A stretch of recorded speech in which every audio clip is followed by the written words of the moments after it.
25 years ago, Japan controlled 50% of the global video game market.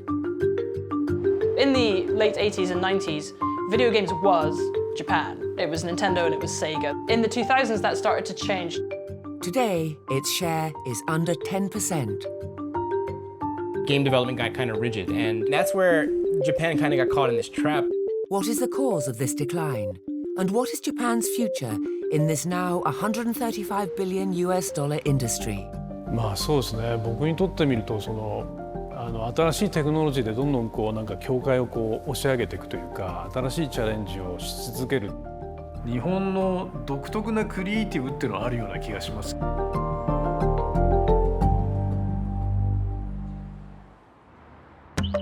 Tokyo, Japan, a city that before the pandemic started was bringing in more than $40 billion for Japan's economy each year.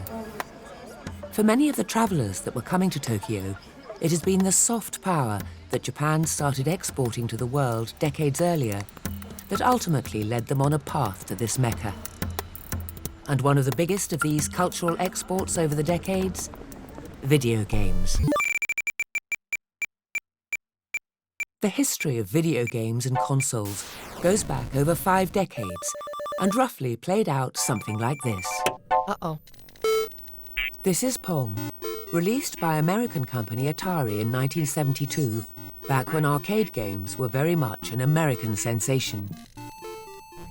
That was until the beginning of the 1980s, when Japanese arcade games like Pac Man became popular around the world.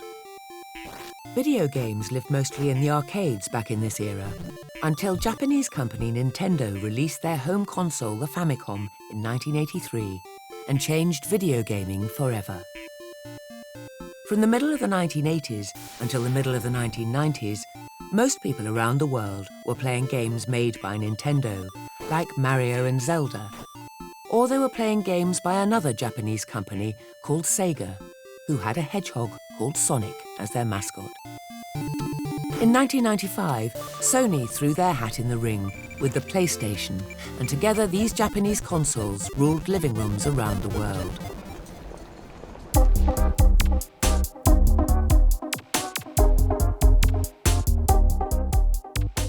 By this point, Japan was controlling up to 80% of this now multi-billion $ global console market. When I was a kid, games were Nintendo for me. I didn't make that association between Nintendo being from Japan until a bit later on when I was kind of 12, 13, 14. Things like anime were becoming more popular in the UK. And that's when I really started making this connection, like that most of the games that I loved came from Japan. And so I started getting more interested in digging around to find interesting Japanese games that were different from the kind of thing that I would play from a Western developer. And so I spent a lot of time learning katakana and hiragana, the Japanese alphabets, in order to be able to play imported games that I would find. It really put me on a path towards learning more about Japan. Native New Yorker John Riccardi loved Japanese video games so much that he eventually moved to Tokyo and became one of the industry's most respected localizers, localizing some of Japan's most popular video games for the international market. The things about Japanese games that really struck me growing up were largely aesthetic things, like the art, the visuals, the graphics, the sounds. So much great music coming out of Japanese games. Japan's also known for like mechanics-based gameplay, and so you would find a lot of games that were just fun to play because they're just tightly designed. It's weird to say now because the playing field has leveled, but definitely back then Japan was where most of the good games were coming from. It was when I started playing PlayStation games that I started discovering more of the rest of the Japanese games industry and more of the Japanese directors that made a huge impact. I was very into music games, so I adored Rez, which was a game directed by Tetsuya Mizuguchi, who's always been very interesting in the synesthetic quality of games and how the visuals and the music and the play all kind of work together to create this incomparable sensory experience. Tetsuya Mizuguchi is known for trippy, brilliantly soundtracked video games that kind of look like something from another planet. His most recent game, Tetris Effect, somehow makes Tetris into a game about the transcendental beauty of being alive on this planet. Like, that's the power that Mitsuguchi brings to video games. Tetsuya Mitsuguchi is one of the video game industry's greatest auteurs. His constant utilization of cutting-edge technology to create new forms of play and new experiences through video games symbolizes the very best in Japanese creativity and ingenuity. 新しいテクノロジーでどんどんこうなんか境界をこう押し上げていくというか、ビデオゲームにおいても全然ビデオゲーム以外の作品においてもすごいやっぱり大事なことで、だけどやっぱりその新しいクリエーションをしたいとか新しい体験をやっぱり提示したい。今日はここに展示しているのはシナスタジア X1 っていう、我々共感覚装置と呼んでるんですけど、でその振動素子の触覚と、音響とそれとこの空間の中のライト、その光色、これの組み合わせで共感覚的な体験を体験できるっていう、装置なんですよね。で最近はそこに VR とか XR って言われるようなテクノロジーが入ってきて、例えばそのグラフィックが 3D だっていうことだけじゃなくて体験自体がもう本当に 3D になっていくっていう、その入り口に立ってますよね。どんどん進化し続ける。だからクリエイティブもどんどん進化し続けなきゃいけない。で今までにない新しい感動を作りたいっていう、もう本当にそれがエネルギーになってるっていうことだと思います。Mizuguchi got his first taste of video games in the 1980s, back when the gaming revolution was happening in arcades around the world. And at that point in time, it was very much Japan that was leading the industry. そうですね、僕が子供の頃の80年代ぐらいのイメージ、ビデオゲームのイメージで言うと、だいたいゲームセンターに行って遊ぶか、ちょっと暗い感じの僕が一番最初にテトリスを遊んだのは確かに80年代の後半だと思います。なぜこれだけシンプルなゲームがこういくつかの本当にそのパターンの組み合わせによってこれだけ多くの人が魅了されるのか、なんかそういうのも含めてやっぱりゲームのアート性、その仕組みとか含めてどうやったら素晴らしい体験ができるのかっていうその体験のアーキテクチャ、そういうものをやっぱり感じてたと思いますね。By far the company with the biggest presence in the arcades during this era was Sega, whose giant gaming cabinets promised the very cutting edge of entertainment. やっぱりゲームセンターでそのアーケードゲームにはすごくやっぱり影響を受けたんですよね。当時例えばセガだったら R360 っていうすごい大きい巨大なね、こう回転するアーケードマシンをセガが作ったんですよ。でそれを見た時にやっぱりもう本当に打ちひしがれて、なんだこれはと。でこんなことをやってしまう会社はすごいなと思って、それで僕はもうセガに行きたいって決心して、他のものはもう全く見てないですね。When Mizuguchi joined Sega, he arrived at a time when their arcade division was bringing in billions of dollars for the company, and with almost limitless R&D budgets, Mizuguchi and his teams would create some of the era's boldest visions and most successful arcade games. 僕がセガに入ったのが1990年。本当に今でいうとこのスタートアップみたいな感じで、もう作ってるメンバーとかはほとんどみんな20代。もちろんなんていうか経験がない人間が新しいものをどんどん生み出していくっていうようなところだったんですね。で僕がセガラリー作った時もすごいエネルギーがすごかったですね。なんかやっぱり自分たちが新しいものを作ろう、分かんないけどやってみよう、チャレンジしてみてダメだったらまたやり直そうっていう、それがまた世界中に広がっていくわけじゃないですか。あそこで作ってるね、ビルのなんかフロアで作って20代の若者たちがみんな作ってるものが本当世界に出てくるっていうのは本当にエキサイティングな出来事でしたね。But by the 2000s, the atmosphere at Sega had changed. With console gaming reaching new heights globally, the arcade industry began to nosedive. This, combined with troubles with their home console division, saw Sega on the verge of bankruptcy. And in 2003, they merged with Japanese pachinko company Sammy. It was within this now more austere environment that Mizuguchi made the decision to leave Sega and start his own venture. 確かに1990年代の雰囲気と2000年になってからの雰囲気はやっぱりちょっと違ってたとは思うんですよね。で、それと確かになんていうかな、ゲーム会社もだんだん大人になっていくというか、当然売り上げも重要だしみたいな雰囲気の中で、みんな例えば20代から始まった人たちも30代とかになって。新しいクリエーションとかチャレンジをしたいなと思った時に今まではそれが会社の中でできたことがちょっとできなくなってくるみたいな雰囲気っていうのは結構いろんなところに起こったと思うんですよね。But there were more challenges on the horizon for Japan. Not only was the arcade industry weakened by the mid-2000s, their grip on the console market, at the point in time worth $10 billion a year, was starting to slip. In the late 80s and 90s, video games was Japan. It was Nintendo and it was Sega. Those were the dominant voices in America, in Japan, and to an extent in Europe. In the 2000s, that started to change. Not only did the American and European homegrown development scenes mature and become more successful and more dominant, we also had Microsoft launch the Xbox, which put a big Western technology company in with Nintendo and Sony. And as a result, I think Japan's influence in the gaming world dipped. The huge shift in the console gaming world came with the arrival of the Xbox in 2001. It was Windows-based. It was a piece of hardware made by an American manufacturer, and there were a lot of designers of computer games who were already in the wings, ready to produce content for consoles, once they had a way that they could easily develop it in computer languages that they understood and work with a manufacturer who spoke their same language and was of their same culture, which Microsoft was. So Microsoft's Xbox really flipped the switch from Japan's dominance of the global console gaming world to Western and specifically American dominance of it.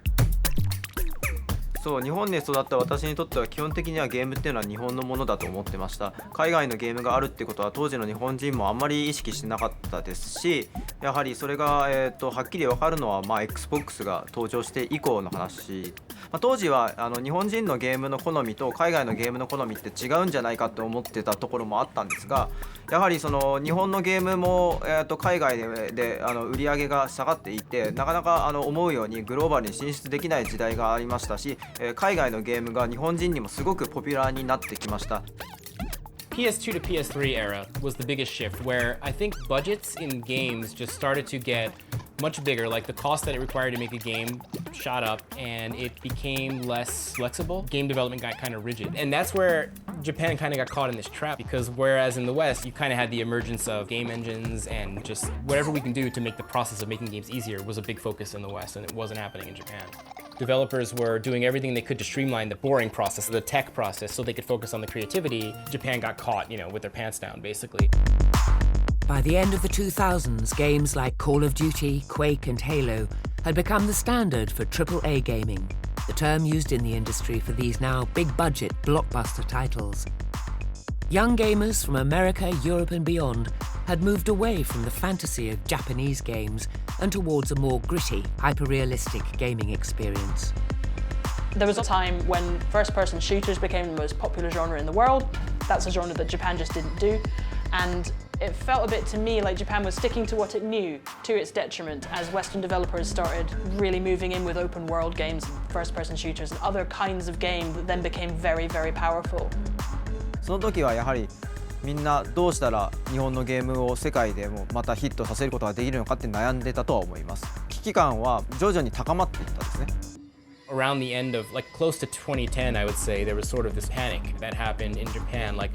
Do we have to start making first-person shooters because that's what sells? And do we have to just put all our money into these big-budget, AAA, realistic games? And that's where I think the creative spark that Japan was known for maybe took a little bit of a dip. But as Japan lost some of its confidence, a close regional competitor was on the rise, and unbeknownst to the world, was about to make a massive impact on the way we play video games.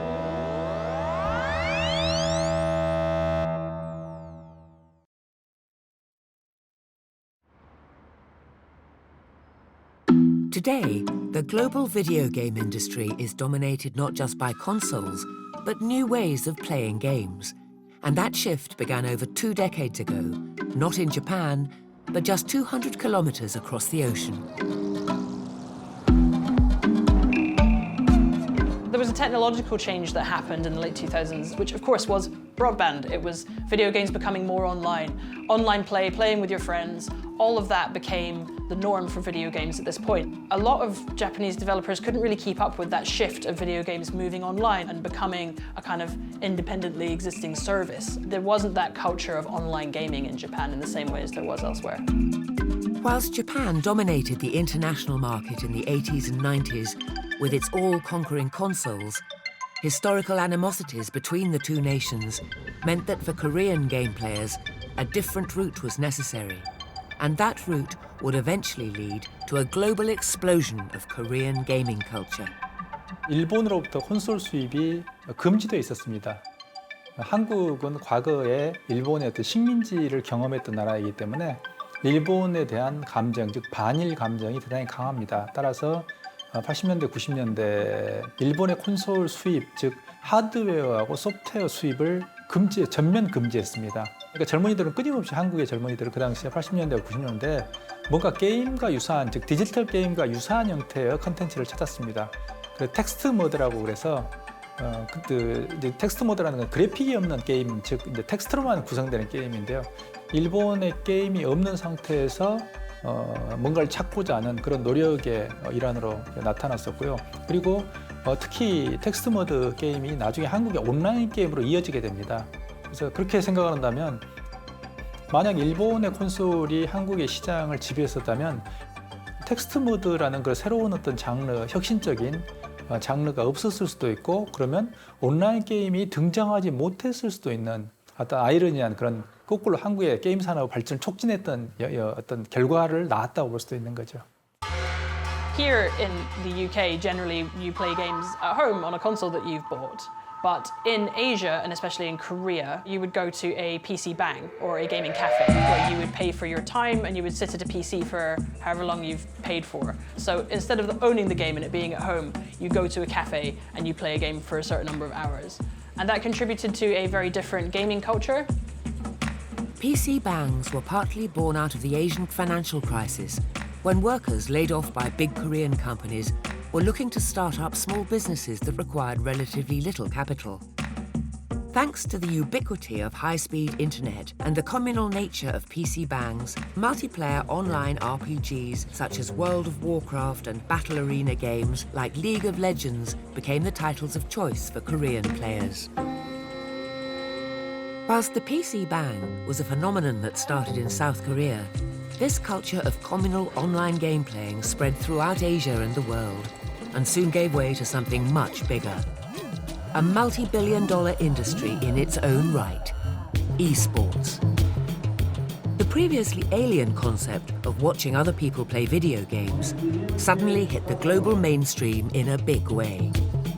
Esports is a part of formative gaming culture for pretty much everybody under 20 now. And a lot of teen boys and girls now want to be pro gamers who play on these esports teams. Korea was at the start of that change. It's a phenomenon that really started there and that's now spread everywhere. And now esports is huge in America, it's huge in Europe, it's huge everywhere. Huge everywhere, it seems. Apart from the former king of the video game industry, Japan. But why is this? The CEO of a recently opened eSports gym in Tokyo has an answer. みんな家ではやってたし、あとゲームセンターっていうのもあったんですよね、日本には。なので PC 版っていうのが特に必要なかったんです。ファミコンとかプレイステーションって世界中のやってる人たちがやってるゲームと違うゲームだよねって気づき始めたので、みんな注目してなかったんですね。でもここ 2,3 年日本でも世界と同じように e スポーツというのが大会が行われたりリーグが行われたりしているのでみんな e スポーツに注目しだした。 It wasn't just differences in gaming culture that held back Japan from being an esports force. Long-standing laws designed to restrict gambling impacted esports too, and tournaments were faced with prize caps, severely limiting the amount players could earn. However, in Tokyo today, former president of Sega, Hideki Okamura, is leading the Japan eSports Union to change all of that. JES はまずできてまだ4年にならないぐらい、2018年にできてますから、まさに日本において e スポーツを発展させていこうと、こういう目的で作られました。それは日本におけるですね、法律があってですね、グレーゾーンに入る可能性があってですね、そこをみんながちょっと怖がって、それで大きな賞金をつけた大会などをすると良くないんじゃないかと、法律に触れるんではないかということがあってですね、JES は法律を変えたのではなくてですね、その法律のその解釈をお役所とちゃんと話し合いをして、こういう状況であれば大丈夫ですよねという確認をしただけです。With eSports now the fastest growing sector of the global gaming industry, games companies from around the world have had incredible success with hit titles that they have specifically produced with eSports in mind. Something Okamura believes Japan will be doing a lot more of in the near future. 多分日本のメーカーがですね、e スポーツを意識してソフトを作り始めたのは2年ぐらい前からだと思います。したがってこれからたくさん出てくると思います。いくつかの会社はですね、非常に大きな投資をしてですね、e スポーツタイトルに取り組んでいるというふうに聞いてますけれども、ちょっと個別にはお答えできないですけれどもね。Japan as a nation is both blessed and cursed with a market that is large enough to sustain domestic products without having to consider the outside world at all. And this is good in the sense that you can be a domestic video game maker who's making products that only appeal to the Japanese audience and still have a huge success. That isn't possible in smaller countries, for instance, like Korea, where if you want to make a huge amount of money, you definitely have to consider the outside audience. These are the offices of Krafton, a Korean gaming company with an estimated $4 billion IPO set for the end of 2021. Krafton's biggest success has come from a game called PlayerUnknown's Battlegrounds, also known as PUBG, a battle royale-style game that is an international collaboration with Irish game developer Brendan Green. The 7th highest-selling game of all time, PUBG is a runaway global success. For Krafton's CEO Kim Chang-han, the creation of the game was a make-or-break moment for him at a time of desperation.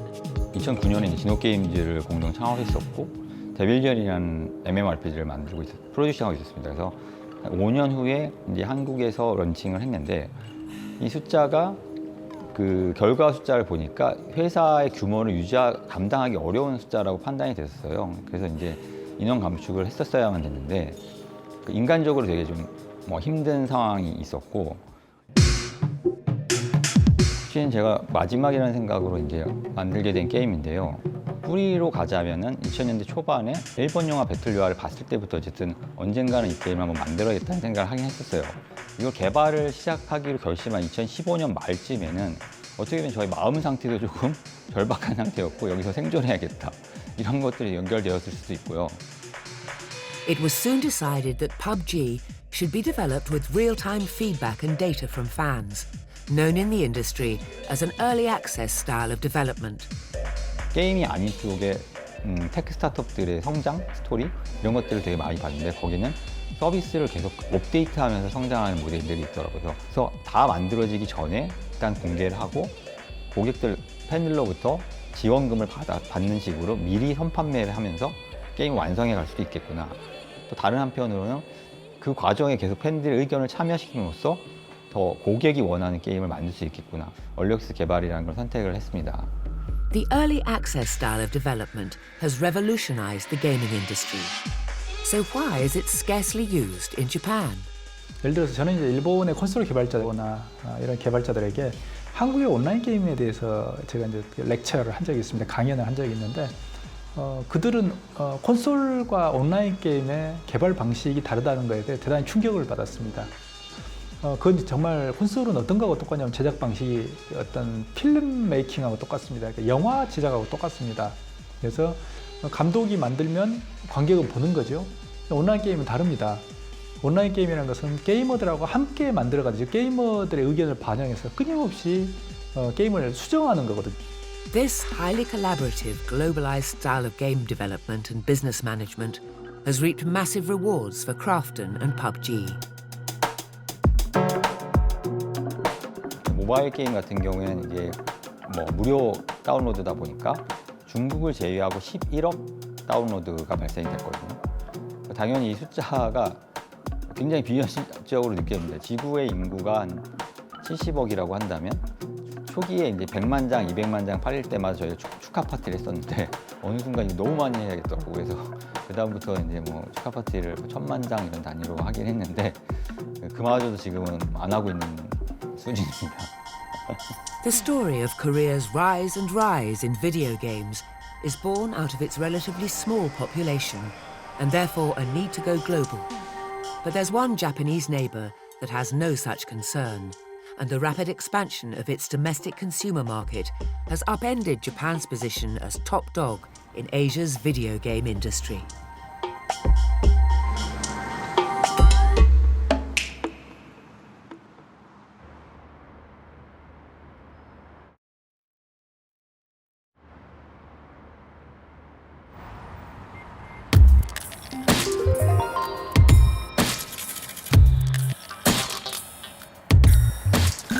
The global video game industry's meteoric rise over the past decade has been down to one country, China, where more than half of its 1.4 billion population now play games every day on their smartphones.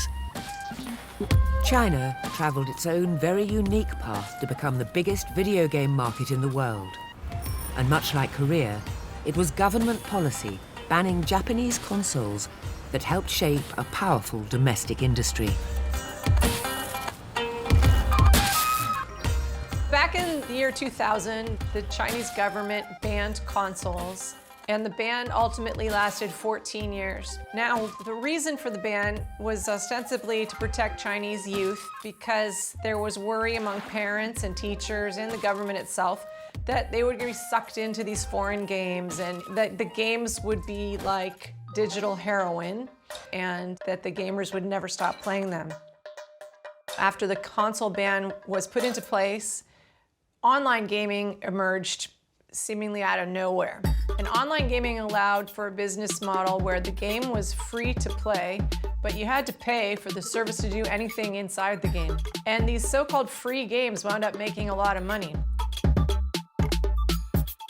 A big shift that's happened in video games since about 2010 is in the business model. So previously, you would buy a console, you would buy games, and that would be the investment that you would make. Nowadays, it is much more globally common for you to play a game for free, but to buy extra items or to buy hats or to buy extra time with the game. And that's what's known as the free-to-play model. And that's very much dominant now in the world. So free-to-play games are basically the attempt to get as many people into the game as possible and then monetize a small percentage of the users who are okay with paying a certain amount of money, mostly microtransactions, $2, $3, $4. And basically that monetization model kickstarted an entire new segment of the gaming industry that is worth around $80 billion now. Since 2010, a number of Chinese gaming companies have come from seemingly nowhere and become some of the nation's leading tech firms. And Shanghai-based company XD is one of the industry's biggest success stories. Listed as one of the top 100 online companies in China with a value north of $4 billion US. CEO Huang Yimeng saw the future potential in the smartphone and its unique power to revolutionize the domestic gaming industry. 我大学那个年代正好是中国的互联网整个产业刚刚开始起来的时候，在那个年代，所有人都对未来、对整个互联网的行业的未来充满着憧憬嘛。那我也算是其中一个，然后也是期望自己有一天能够创业，做一个伟大的网站，能够改变大家的生活。其实我们自己是作为最早的一批用智能手机的用户，其实很早就开始用 iPhone 了，然后很早也在 iPhone 上开始玩游戏了。但逐渐的会觉得啊，是原来这个手机的硬件的变化会非常的快，手机的用户群的这个扩展会越来越广泛。Mac 的这个芯片跟 iPhone 的芯片在逐渐的越来越统一，所以在那些平台上，我们所能通过游戏所能展现出来的效果，所能展现出来的对用户体验的这个冲击也会越来越相似。用户的付费习惯，用户对于这些付费类的游戏的接受程度可能也并没有那么的强。然后免费游戏通过了一种非常好的方式，让大家熟悉了游戏这个类型这个新的娱乐方式，然后它也通过内购的方式，逐渐的培养出了大家的付费的习惯。这也是我觉得这件事情对于整个中国的游戏市场的这个帮助是非常的大的。From the various cosmetic items and so-called skins now commonplace in a number of big Western games, to the randomized loot box mechanics that see some players drop a lot of money to get certain advantages, there's no doubt that these in-game monetization models have been increasingly lucrative for games companies, in particular in China, which has been far more accepting than the West to these ideas of paying to win. There can be no doubt that free-to-play is taking over the world. So for the longest time, console gamers and PC gamers, they were looking down on mobile games as these free-to-play vehicles that are not really games, but more like experiences that are designed to take as much money out of your pocket as possible. But if you look at the console market and if you look at the PC gaming market today, you can see a clear trend that the big studios are embracing free-to-play more than ever. And I personally believe that in a few years, you will see free-to-play in a lot more blockbuster titles than today. One of the industry's biggest stories of 2021 has been the success of a game called Genshin Impact, a Chinese title by a little-known company called MiHoYo. Taking influences from Japanese video games and applying the monetization models so popular in Chinese gaming culture, they created a product that took in $1 billion in its first 6 months alone. In 2021, you have the situation where one of the world's biggest games on the planet is Genshin Impact. It's like an open world RPG that is multi-platform and that is heavily inspired, so to speak, by Breath of the Wild, which is a 2017 Nintendo Switch game. So they were very, very clever in taking the general idea of the game, seeing the potential of Breath of the Wild as a free-to-play experience on multiple platforms and just monetize the game. And this is what MiHoYo did. And it just worked brilliantly for that company. And it's a beautiful example of how a Chinese game company goes into a market space where a Japanese game company did not go. Genshin Impact came out of nowhere, right? I did not know about MiHoYo at all until that appeared on the scene. The cool thing about Genshin Impact, it's almost a mobile game disguised as a console game, and I say that in a good way, you know, and that's why it's gotten so big on consoles as well. These guys played Breath of the Wild, saw how awesome it was, and decided, hey, what if we took, you know, what we know about mobile games and what we loved about Breath of the Wild and kind of made this awesome sandwich, you know, of a game. And that's kind of what Genshin turned into. The success of Genshin Impact has proven that Chinese games can not only be accepted around the world, but compete with the biggest of them. However, it's a difficult road for a foreign game to be published in China, with the government maintaining tight restrictions on the number of official licenses that are approved each year. The Chinese games market represents at least 25% of the global market by itself. It's highly desirable for game companies to want to access those Chinese gamers. The number one barrier is the regulatory system. There are a lot of regulations in place in China's games industry, and one needs to follow those in order to be welcome there. So you really have to have tenacity, you have to have a great game, and your game has to adhere to all of the content rules. And foreign companies have to partner with domestic companies because only domestic companies in China are allowed to access the telecom infrastructure. And that is really where the rubber meets the road. However, there is hope for Japanese games and consoles in the largest video game market in the world. After the console ban was lifted in China in 2015, Japan started making plans to move in. Nintendo partnered with Chinese tech giant Tencent and expanded their presence, especially with the launch in 2019 of the popular console, the Switch. Sony also launched their PlayStation 5 in May of 2021, which was sold out across the mainland, showing the potential for Japanese consoles in the Chinese market.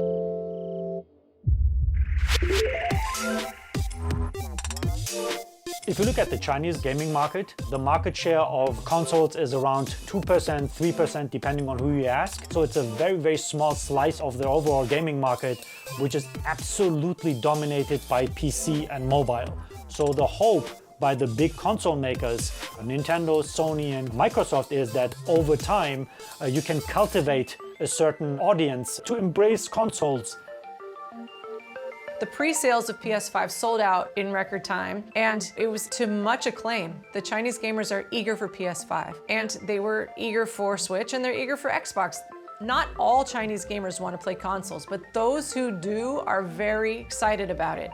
I think as cloud gaming emerges and console games are able to be played on any device from the cloud, that will open up a world of opportunity in China. With young, dynamic companies like XD and tech behemoths like Tencent leading China's charge and dominating the regional market share, what does the near future hold in store for Japan as its industry adjusts to a totally different international gaming scene compared to the one it dominated in the 80s and 90s?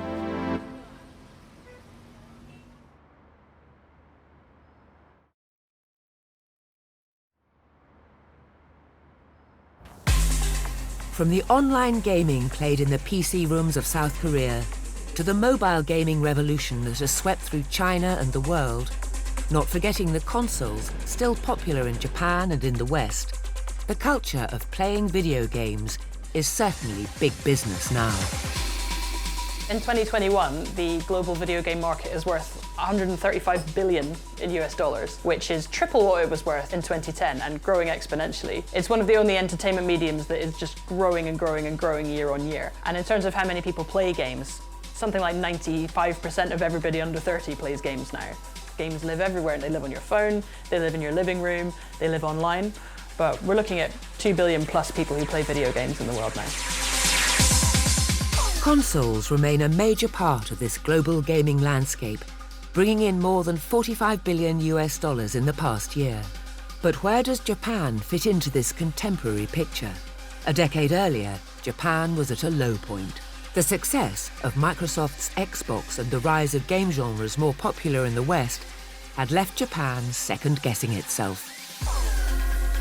日本人の、パブリッシャーとかクリエイターがじゃあ次何作るかってことを考えた場合、これは海外のゲームに合わせた方がいいのか、自分たちがもともと作ったもので勝負するのかっていう、ある種選択肢を迫られたわけだと思います。日本のゲーマーと北米のゲーマーの求めているものの違いって言えば、これは何でかっていうと、やはりまず映画っていう文化がやはり北米ではすごい強いので、やはりそのなるべくフォトリアルなものを求めるっていう思考が海外のゲームにやっぱ強かった。それに対して日本のゲーマーというのは他の、メディアとしては例えばアニメとか漫画とかのジャンルに近いんですね。日本人のゲームクリエイターはプレイステーション3とか Xbox360 には海外に合わせたゲームを作ろうとしてたんですね。でもそれが間違いだったっていうことに気づきます。Instead, it was these unique Japanese expressions, ideas and fantasies that gamers around the world wanted. それよりも日本の個性を出すべきだと。で、日本らしいゲームでなおかつクオリティが高いものを出すと、結果的にそれは、世界のゲーム市場の中では非常にユニークなものにで、そのユニークなったものがやっぱり評価されたというところはあります。The only thing standing in Japan's way was to get on top of the tech challenges that had previously given Western game studios an advantage in game development. Once that hurdle was overcome, creators could get back to making the world-conquering games Japan was renowned for. 2015, 2016, 2017, around that era, I think it was just a matter of catching up. In that PS3 era, it was hard to make stuff, but I think as we shifted to the next generation, the hardware makers were breaking down the barriers to development, and at the same time, the game creators were, I think, starting to adopt the Western sense of, hey, why are we spending all this time making our own unique engine for every single game when there's stuff like Unity, there's stuff like Unreal, and kind of make the development process easier. And once that happened, I think the fear, I guess, of being able to make quote-unquote next-gen games started to slip away. And with that knowledge, I think Japanese developers are just able to compete on a more even playing field. By the time Sony released the PS4 in 2013, Japan had reasserted its position in living rooms around the world. But it wasn't just Sony that was finding success with its new console. Nintendo had taken note of the way the games industry was evolving and came up with a unique strategy for their next console that would make them more relevant than ever. So the Nintendo Switch is the most popular Nintendo console for a very long time, probably since the Wii. It is a handheld console that you can play like this. You can also dock it at your TV and sit down on your couch and play it like you would an Xbox or a PlayStation. So it's games that you can take with you and play at home. That's been really, really popular, especially among families, because it's not necessarily a console that your kid can play by themselves. It's a console that everybody can play together. And that's one of the reasons it's been so successful. Switch has absolutely put Nintendo back at the forefront. It's crazy how well it's sold. Part of it is clearly the strategy they took with combining their console and handheld lines into one. And part of it is circumstance too, right? I mean, the last year, video game sales have been up across the board because people are looking for distractions and ways to spend their time when they're at home.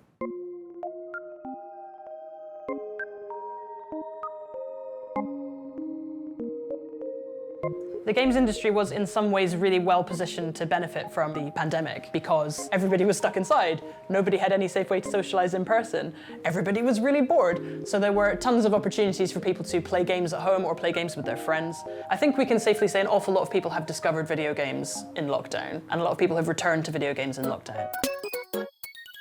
To no one's surprise, it was a Japanese game that was the smash hit of the pandemic. Animal Crossing, did that not launch at the perfect time? It could not have come like a day earlier or later. It was like it was sent from the heavens or something. It was the perfect timing for a game like that to help distract people from what was going on in the world. Animal Crossing was the game of lockdown all over the world. It sold 30 million copies in under a year. That's 3 times what a giant best-selling game would normally sell in that period of time.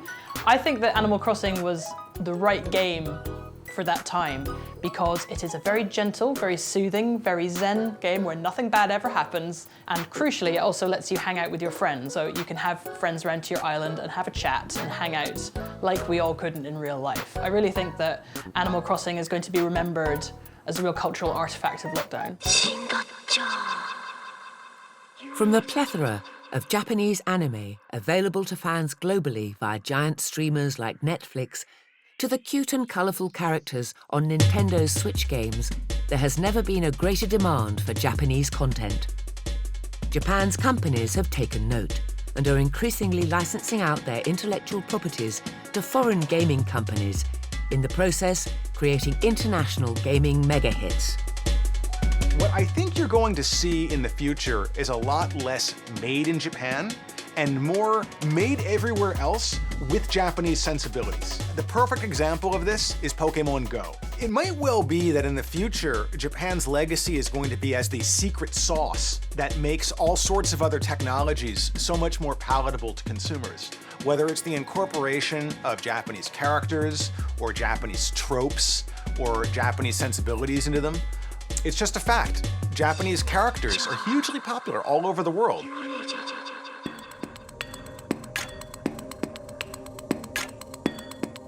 Since its entry into the video game industry, Japan's strength has always been its ability to innovate. And this is the beginning of a new era, when technologies like AR and XR will take center stage. The future of digital entertainment will be found in these all-new frontiers, and it's auteurs like Tetsuya Mizuguchi who are leading the way and keeping Japan at the very bleeding edge of technology, shaping the future of the global video game industry. レズインフィニットにしてもテトリスエフェクトにしてもなんかVR で遊ぶっていうのはなんかやっぱり昔のその 2D の四角いスクエアの画面に向き合って遊ぶのとはやっぱり全然違うと思うんですよね、体験として。なんかやっぱり今までは窓の向こう側にある窓の世界と向き合ってる感じ。でも今はその世界の中に自分が入っちゃう。でそれが 3D で自分が好きなところを見れるし、もう本当にそこに物が存在してるっていう、リアリティもあるわけで、多分この VR とかね AR とか、XR って言われる領域は本当に始まったばかりで、これは多分やっぱりこれから10年とか20年とか30年のスパンで考えると、どんどん広がっていくとか成長していくんじゃないかと僕は思っています。でそれはゲームだけじゃなくて、もう本当生活のライフスタイルとかいろんなものを変えていくと思うんですけど、そうなるとなんていうかな、もう僕は止まらない気がするんですよね。